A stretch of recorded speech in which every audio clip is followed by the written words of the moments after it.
اچھا سر، یہ پاکستان کے اندر ایک بار پھر جو ہے دہشت گردی واپس آ چکی ہے۔ افغانستان کے ساتھ ہمارے جو مذاکرات تھے وہ ہوئے، لیکن پھر بھی ہم نے بارڈر بھی بند کیا ہوا ہے، لیکن یہ رکنے کا نام نہیں لے رہے۔ کیا آپ کو لگتا ہے کیا ریزن ہو سکتی ہے کہ افغانستان کی جو پالیسی ہیں، جو انڈیا کے ساتھ اس وقت انہوں نے گٹھ جوڑ کر لیا، کیا یہ ہے کہ پاکستان کو کمزور کرنے کی کوشش ہے؟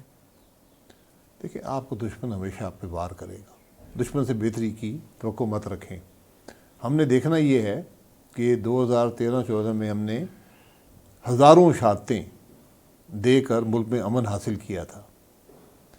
تو اس دن سے آج تک یہ جو 15 سال گزرے ہیں، اس کے اندر کیسے حالات، ویسے حالات جو پہلے تھے 2010، 11 اور 12 میں، وہ آج پھر پیدا ہو رہے ہیں۔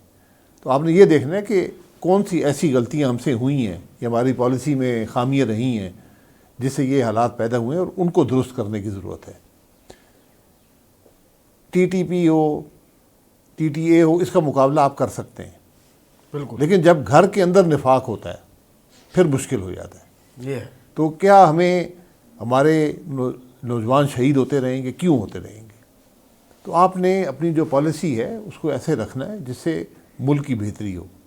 ہم وقتی طور پہ کچھ مقاصد حاصل کرنے کے لیے پالیسیاں بنا لیتے ہیں اور بعد میں ان کا بے پناہ نقصان ہوتا ہے۔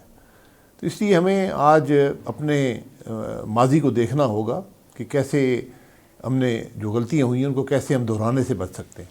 سر، پاکستان کے اندر ایک فیشن ہے، کوئی بھی اگر سیاسی جماعت سیکورٹی ادارے کو، پاک فوج کے اوپر الزامات لگاتی ہے اور وہاں تنقید کا نشانہ بناتی ہے، اور جلدی مشہور ہو جاتی ہے، سلیپر سیلز ایکٹیو ہو جاتے ہیں، اور ویسی طاقتیں بھی جو اس ملک کو سٹیبل ہونا نہیں چاہتی کہ وہ دیکھے، وہ بھی ایکٹیو ہو جاتی ہے اور مقبولیت میں بھی اضافہ ہو جاتا ہے۔ آپ کو نہیں لگتا یہ شارٹ کٹ ہے مقبولیت کا کسی بھی جماعت کے لیے؟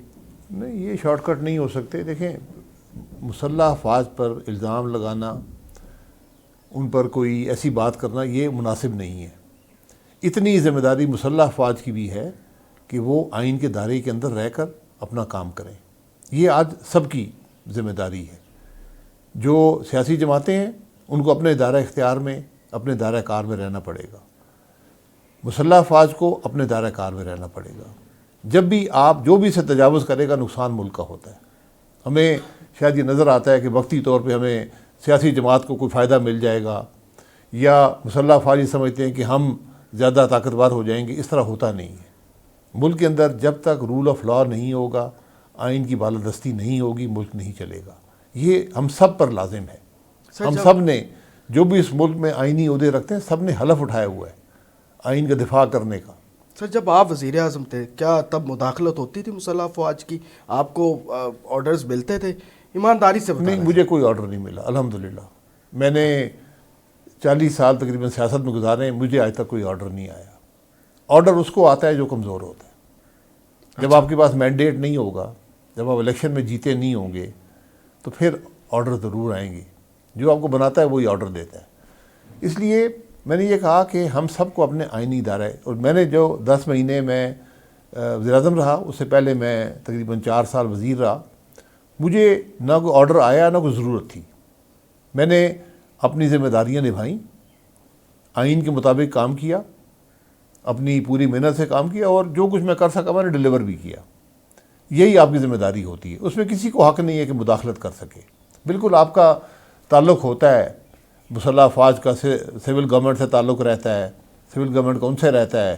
ہمارے ملک میں بدقسمتی سے ایک لمبا عرصہ ماشاء اللہ کا گزرا ہے، اس کے اندر ایک روایات پیدا ہو گئی ہیں جو درست نہیں ہیں، اور وہ ابھی بھی آپ کو سیاست میں نظر آتی ہیں۔ اس سے ہمیں نکلنا پڑے گا۔ تو اس لیے آپ جو سیاسی لیڈر ہیں ان کی ذمہ داری ہے کہ آئین کے مطابق کام کریں۔ جب وہ آئین سے باہر جائیں گے تو پھر ملک کے لیے مشکلات پیدا ہوتی ہیں۔ اسی طرح عسکری لیڈرشپ کی بھی ذمہ داری ہے کہ آئین کے اندر رہ کر کام کریں۔ ملک کے اندر ضابطہ نہیں ہوگا، آئین نہیں ہوگا، تو پھر خرابیاں پیدا ہوتی ہیں۔ یہ بنیادی باتیں ہیں۔ اچھا، پاکستان تحریک انصاف کی جو ابھی اس وقت کی قیادت سیاست کر رہی ہے، اس طرز سیاست کو آپ کس طرح دیکھتے ہیں؟ کیا یہ ٹھیک ہے؟ دیکھیں، ٹھیک ہو یا غلط ہو، یہ ان کا فیصلہ ہے، لیکن مجھے آج سیاست نظر نہیں آتی۔ آج ملک کے اندر کوئی جمہوریت نہیں ہے، کوئی پارلیمان نہیں ہے، کوئی سیاست نہیں ہے۔ پی ٹی آئی کی بدقسمتی رہی ہے کہ انہوں نے ہمیشہ اپنا رول ادا کرنے کے بجائے انہوں نے ایک جارحانہ قسم کی سیاست اپنائی ہے۔ آج بھی ان کے پاس حکومت ہے، ان کی حکومت ایسی حکومت کریں اور بڑی اکثریت ان کو وہاں پہ حاصل ہے۔ انہوں نے ان مشکل حالات کے باوجود بھی وہاں پر چیف منسٹر اپنا تبدیل کیا، تو ان کو گورنمنٹ کی ڈلیوری میں کیا مشکل ہے؟ یعنی گورنمنٹ ایسی ہو جو نظر آئے کہ یہ کام کر رہی ہے، ان کی پالیسیز ایسی ہوں جو ملک کے مفاد میں ہوں۔ آج بھی وہاں جو حکومت ہے اس کی کیا پالیسی ہے دہشت گردی کے بارے میں یہ واضح نہیں ہے، اس کی کیا پالیسی ہے ٹی ٹی پی کے حوالے سے ان کا وہ مقابلہ کرنا چاہتے ہیں نہیں کرنا چاہتے، یہ سب معاملات جو ہیں یہ ان میں ابہام نہیں رہ سکتا۔ دوسری طرف ان کا ایک رول ہے اپوزیشن کا وفاقی حکومت میں، وہ بھی میں سمجھتا ہوں کہ مناسب رول وہاں پر انہوں نے ادا نہیں کیا۔ اس میں کوئی شبہ نہیں ہے کہ جس طرح پی ٹی آئی کے خلاف جو خاص طور پہ مئی 9 کے بعد جو کارروائیاں ہوئی ہیں اس سے وہ جماعت بڑی حد تک اس کی لیڈرشپ دب گئی ہے، ایک خوف کا ماحول ہے، یہ نہیں ہونا چاہیے ملک کے اندر۔ اگر کسی نے مئی 9 میں عسکری اداروں پر حملہ کیا ہے ان کے خلاف کارروائی ہونی چاہیے، لیکن آج یہ چوتھا سال چل رہا ہے، اس میں کوئی واضح بات نہیں ہے کہ کس نے کیا کیا اور کس نے نہیں کیا۔ ٹیررسٹ کورٹ میں بھی معاملہ چل رہا ہے، ملٹری کورٹس میں بھی چل رہا ہے، تو وہ ایک قسم کا وہ معاملات استعمال ہوتے ہیں ایک سیاسی جماعت کو دبانے کے لیے۔ پی ٹی آئی کی جو حکومتیں نہیں ہیں انہوں نے کوئی زیادہ امید پاکستان کے عوام کو نہیں دی۔ آپ پنجاب کی حکومت دیکھ لیں، ان کی وفاق کی حکومت دیکھ لیں، کے پی کی 3 حکومتیں دیکھ لیں، بہت کمزور حکومتیں رہی ہیں۔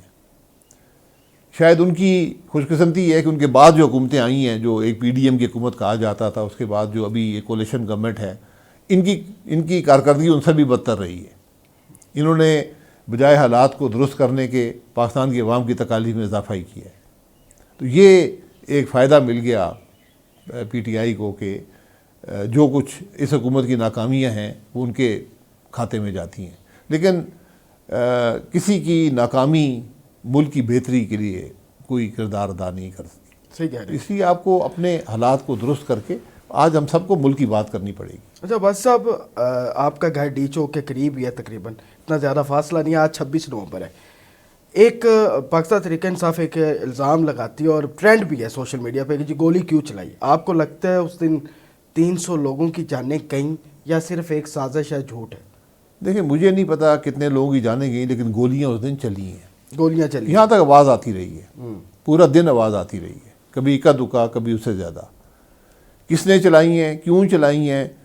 کیونکہ آپ کسی حکومت کو یہ حق حاصل نہیں ہے کہ وہ عوام اگر اشتعال میں نہ ہوں، وہ حملہ آور نہ ہو رہے ہوں تو آپ ان پر گولی چلا سکیں۔ یہاں پر بہت سی شہادتیں ہیں کہ اشتعال کے بغیر گولی چلی ہے، میرے پاس کوئی ثبوت نہیں ہے، لیکن یہ 26 نومبر جو تھا یہ ایک ملک کے لیے اچھا دن نہیں تھا۔ اس نے ملک کے اندر مزید نفاق کو بڑھایا ہے۔ اس کے اندر کیا کردار جس کا بھی تھا یہ اللہ بہتر جانتا ہے۔ ہمارے ملک میں یہ معاملات اکثر ہم کمیشن بناتے ہیں، کمیشن کا ایک ہی مقصد ہوتا ہے کہ حقیقت کو دبا دیا جائے، تو یہ کمیشن بنانے کی ضرورت نہیں ہے۔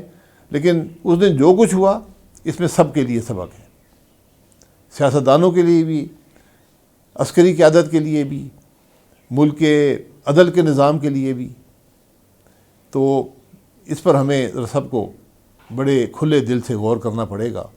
یہ ممکن نہیں ہے کہ ایک حکومت جو ہے وہ اپنے شہریوں کو شہید کرے، یہ اس کی نہ اجازت ہے کسی بھی۔ یعنی کہ آپ کہہ چکے ہیں کہ شہید کیا ہے تو حکومت نے کیا ہے، اس کے ثبوت ہیں؟ میرے پاس کوئی ثبوت نہیں ہے کہ کس نے مارا ہے، لیکن اگر کسی اور نے مارا ہے تو پھر حکومت کی ذمہ داری تھی کہ اس کے خلاف کارروائی کرے۔ اگر وہاں پر کوئی اور لوگ تھے جو فائرنگ کر رہے تھے، فائرنگ ہوئی ہے، یہ میرا گھر اگر آپ سیدھا ڈسٹنس دیکھیں تو یہ 100-150 گز ہے، فائرنگ کی آواز آتی رہی ہے، سارا دن آتی رہی ہے، جس نے بھی کیا۔ ٹھیک ہے۔ اچھا سر، یہ جو ابھی نظام چل رہا ہے، اس نظام کے تحت کیا پاکستان کی معاشی بہتری نظر آ رہی ہے اگلے چند سالوں میں؟ نہیں، بدقسمتی سے نہیں آ رہی، مجھے کہنا پڑے گا بدقسمتی سے، یہ کہنا بہت مشکل بات ہوتی ہے۔ تو ڈھول بج رہے ہیں کہ پاکستان جو ہے وہ ٹریک پہ چل رہا ہے۔ نہیں، ڈھولوں سے معیشت نہیں چلتی، ڈھولوں سے چلتی ہوتی تو ہم بہت کامیاب ہوتے۔